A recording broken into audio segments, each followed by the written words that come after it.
안녕하세요. 오늘의 주제는 카페의 카공족입니다. 카공족이라고 하니까 좀 낯선가요? 카공족. 카페에서 공부하는 사람들을 일컫는 말입니다. 카페의 카공족. 이대로 괜찮을까? 라는 주제로 여러분들과 함께 이야기 나눠보겠습니다. 그림을 한번 볼까요? 이 그림을 보니까요. 그림 보니까, 네, 스타벅스 가서 노트북 멋지게 펼쳐놓고요. 막 열심히 공부하고 레포트도 쓰고, 네, 그렇습니다. 네, 그런데 말입니다. 카공족, 네, 스타벅스, 뭐 이런 카페에서 공부하는 사람들이 요즘 많이 등장하고 있습니다. 또 이제 스타벅스 가면은요, 뭐 이렇게 무선랜도 되고 전원도 꽂을 수 있어서요. 상당히 편리합니다. 네. 그런데 어떤 한 사람이 굉장히 좀 관심을 끌었는데요. 2018년 4월에 노량진 아시죠? 모든 공무원 시험 준비하는 사람들이 노량진 많이 갑니다. 노량진에 보면 뭐 경찰학원부터 해서 뭐 등등등 여러 가지 공무원 시험 준비하는 사람들 위한 학원이 많이 있습니다. 네, 노량진 지점에 스타벅스가 오픈했는데요. 이 스타벅스 매장 여기에서요, 각종 시험을 준비하는 젊은이들이 많이 있습니다. 그런데 이 스타벅스에 이렇게 공부하는 친구들요, 계속 앉아서 공부하는 겁니다.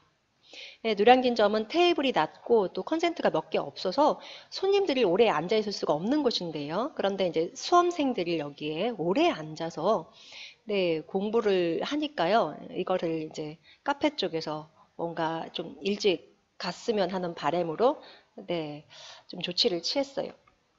네, 그런데 이게 너무 야박한 처사가 아니냐라고 했습니다. 또 그런데 어떤 사람들은요, 카공족들이 너무했다. 왜냐하면 카공족이 공부하느라고 카페 가면 이제 친구랑 대화하러 가는 건데 맘 놓고 대화를 못한다. 이런 의견도 있다는 겁니다. 자, 그러면 그 커피 전문점, 카페에서 커피를 시켜놓고 공부하는 그 카공족이요. 오랫동안 이렇게 공부를 하는 건 좋은데 이 카공족 때문에 뭔가 불편하다라는 얘기가 많이 나오고 있는 거죠.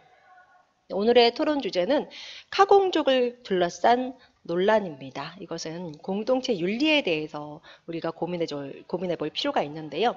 우리 인간은 더불어 살아가는 존재입니다. 사회가 원활히 돌아가려면 타인에 대한 배려와 관심이 필요합니다. 그리고 배려는 자기 중심적인 입장을 버리고 상대방의 입장에서 생각해 보는 데서 시작합니다. 역지사지라는 말 들어봤죠? 입장을 바꿔서 생각해 보자는 고사성어인데요. 많은 사람들이 함께 모이는 공공 장소에서 어떤 태도가 필요할까요? 카공족에 대한 다양한 시선이 있습니다. 카페에서 공부하는 사람들. 기본적으로 우리는요, 역지사지의 입장에서 공공장소에서 우리는 어떻게 행동해야 할까를 생각하는 게 중요하다고 생각합니다. 카페는 공공장소입니다. 이곳에서 서로 존중하고 배려하는 마음을 가져야 하는데요. 그렇다면 이 카공족, 카페에서 공부하는 사람들 어떻게 우리가 해석할 수 있을까요? 자, 카페에서 공부하는 사람들은 이렇게 이제 얘기하겠죠. 나는 내가 커피를 이렇게 주문한 거는 자릿세다. 자릿세를 지불했으니까 카페에서 장시간 공부하는 것은 나의 정당한 권리이다. 이게 타인을 배려하지 않은 행동으로 또 비칠 수도 있을까요? 굉장히 판단하기 어렵습니다. 자, 그러면 배려라는 것을 생각할 때 카공족, 우리는 어떻게 생각해야 할까요? 같이 이야기해 봅시다. 생각해 봅시다. 나는 왜 카페에 갈까요? 요즘에 롯데리아나 맥도날드 이런 데서 공부하는 친구들도 있습니다. 공부는 정말 필요하고 좋은 거죠. 네, 카페에서 공부해 본 적이 있나요? 또 카페에서 공부하는 사람들을 보면 어떤 생각이 듭니까? 그 다음에 음료수 한 잔을 주문했을 경우 카페에 머물러서 있을 수 있는 적정 시간은 얼마나 될까요? 카공족에 대한 나의 생각은 무엇입니까? 네, 여기에 카공족의 장점, 단점, 한국 최초 커피 전문점에 대한 자료를 여기에 링크를 해놨습니다. 여러분들 한번 같이 살펴보도록 합시다. 카공족 카공족에 대한 찬성 측 입장입니다. 카공족으로 인한 폐해는 너무 과장되어 있다.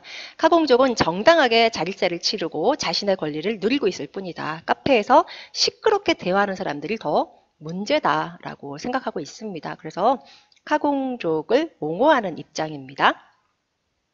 카공족으로 인한 폐해는 너무 과장되어 있다. 특히 인터넷 커뮤니티에서 카공족에 대해 공부는 못하면서 공부하는 티를 내고 싶어하는 사람들이라거나 이기적인 진상 손님이라고 비하하는 것을 볼 수 있다. 이는 옳지 못한 행동이라고 생각합니다. 엄밀히 따져보면 카공족도 다른 손님들과 마찬가지로 정당하게 비용을 치르고 자신의 권리를 누리고 있을 뿐이다. 카페의 커피값에는 엄연히 자릿세가 포함되어 있고 이에 따라 손님에게는 공간을 제공받고 이용할 권리가 있다. 사실 카페에는 카공족뿐만 아니더라도 커피를 한 잔만 시켜놓고 서너 시간씩 대화를 나누는 사람들도 적지 않다. 그럼 이들도 비난받아야 할 대상이다. 이렇게 이야기하고 있네요. 또한 카공족 모두가 공공장소의 예절을 갖추지 않는 것처럼 매도하는 경우가 있는데 이런 식의 색안경은 곤란하다. 사실 카페에서 자기 중심적인 행동으로 다른 사람에게 민폐를 끼치는 주범은 따로 있다. 바로 주위의 시선에도 아랑곳하지 않고 큰 소리로 떠들며 대화하는 사람들. 편안하게 휴식을 취하거나 대화를 나누려고 카페를 찾은 사람들 입장에서는 큰 소리로 시끄럽게 대화하는 손님들이 조용히 공부하는 카공족보다 훨씬 불편한 존재일 수 있다. 물론 카공족 가운데도 진상 손님들이 있는 건 사실이다. 하지만 자료 1에서도 볼 수 있듯이 많은 카공족들은 카페가 영업 공간임을 잘 알고 이해하고 있을 뿐만 아니라 업주의 고충도 충분히 공감하고 있다. 편견 없이 공정한 시선으로 카공족을 대할 필요가 있다.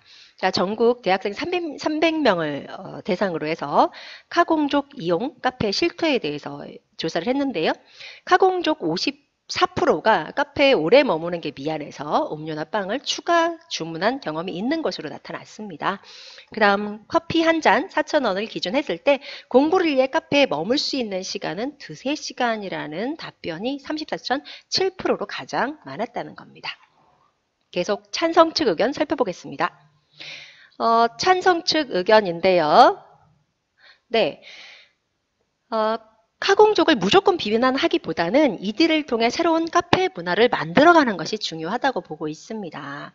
지금은 공부하러 카페 간다는 말이 자연스럽게 쓰이는 시대입니다. 실제로 이미 대다수 직장인들도 카페에서 공부를 하거나 업무를 보고 있고요. 또 카공족과 비슷한 코피스족이 있습니다. 커피와 사무실의 합성어인데 카페에서 업무를 보는 사람들을 일컫는 말입니다. 이제는 대학생, 직장인, 공부를 하기 위해 카페에 가는 것이 자연스러운 일이 되었고 또 카공족에 대해서 부정적인 입장을 취하는 사람들도 생각보다 많지는 않습니다. 예컨대 최근 카페에는 와이파이가 잘 설치되어 있고요. 또 공부하거나 업무를 보기에 편리해졌습니다. 이렇게 변화된 환경이 카공족 증가의 배경이 되고 있습니다.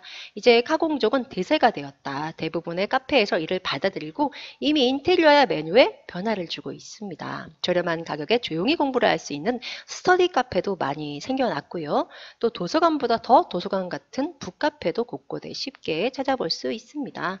이제 카페는 단순히 차나 마시면서 이야기하는 공간이 아니고 새로운 문화의 흐름을 무시하고 카공족을 문제 삼는 것은 시대착오적인 발상이다고 보고 있습니다. 그래서 카공족은 새로운 카페 문화의 상징이다라고 보자는 거죠. 카공족에 대한 인식에 대한 자료 조사입니다.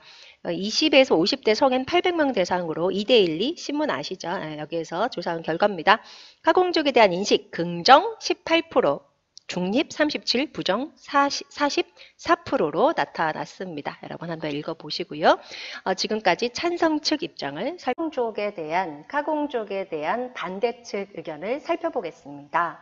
반대 측 첫 번째 의견입니다. 카페를 이용하는 사람들은 카공족의 눈치를 보며 대화하고 카페 주인은 경제적 손해를 입고 있다라는 것이 반대 측 첫 번째 의견입니다.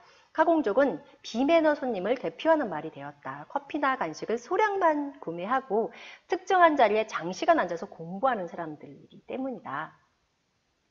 카공족은 카페 주인과 카페를 이용하는 사람들이 기피할 수밖에 없는 손님 유형이다. 혼자 와서 여러 사람이 앉는 테이블을 하루 종일 차지하고 앉아서 매출에 악영향을 주고 있다. 또 전기 콘센트를 혼자 독점하고 있는 사람들도 있다고 해요. 또 카페는 공공장소니까 자신의 공부를 방해하지 말라고 침묵을 강요하는 카공족도 있다고 합니다.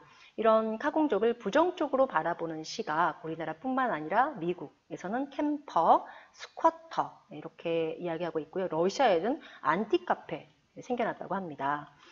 카공족 꼴불견 유형 5가지가 있네요. 한 명이 테이블 여러 개를 독차지한대요. 그 다음에 조용히 하라고 눈치 준대요. 그 다음에 모든 콘센트를 차지한대요. 자리를 맡아놓고 밥 먹고 다시 돌아오는 카공족도 있다고 합니다. 그 다음에 오래 있으니까 추우니까 에어컨을 꺼달라고 요구하는 사람들도 있다고 해요. 네. 반대측 두 번째 의견 보겠습니다. 카페는 쉼터이자 교류가 이루어지는 문화 공간이다. 카공족이 비판받는 이유는 카페의 고유 기능을 침해하고 있기 때문이다. 카공족을 새로운 문화를 선도하는 주역으로 이제 본다는 게 이해가 되지 않는다고 하네요. 카페는 기본적으로 공부방이 아니다. 원래 가볍게 음식을 먹고 휴식을 취하는 쉼터이고 대화와 교류가 이루어지는 문화 공간이다. 카공족이 비난의 대상이 된 이유는 카페를 마치 시험과 취업 준비를 위한 공부방으로 여기며 그 고유의 기능을 침해하고 있기 때문이다 라고 보고 있습니다. 카페의 고유 기능이라는 것은 세계 유명 도시의 카페를 보더라도 알 수 있다. 카페는 지식과 문화를 창출하는 장소고 또 지식인들의 토론장이다. 토론장이면서 예술가의 아지트 또 새로운 문화를 선도하는 공간이었다. 우리나라에서는 카공족을 하나의 변질된 카페 문화로 보고 있지만 유럽의 카페 문화와는 차원이 다르다. 그래서 비매너인 카공족에 대해서 비판하고 있습니다. 카공족이 카페를 장악하고 또 카페는 수익을 위해서 점점 그들의 요구에 맞춰서 변화하고 있다. 그래서 우리나라의 카페도 유럽의 카페처럼 편안하고 쉼이 있고 멋진 만남에 있는 새로운 문화를 창출하는 장소로 거듭날 필요가 있다라고 보고 또 프랑스의 카페인 르 프로코프라는 카페를 소개하고 있습니다. 여기까지 해서 카공족을 반대하는 두 번째 의견까지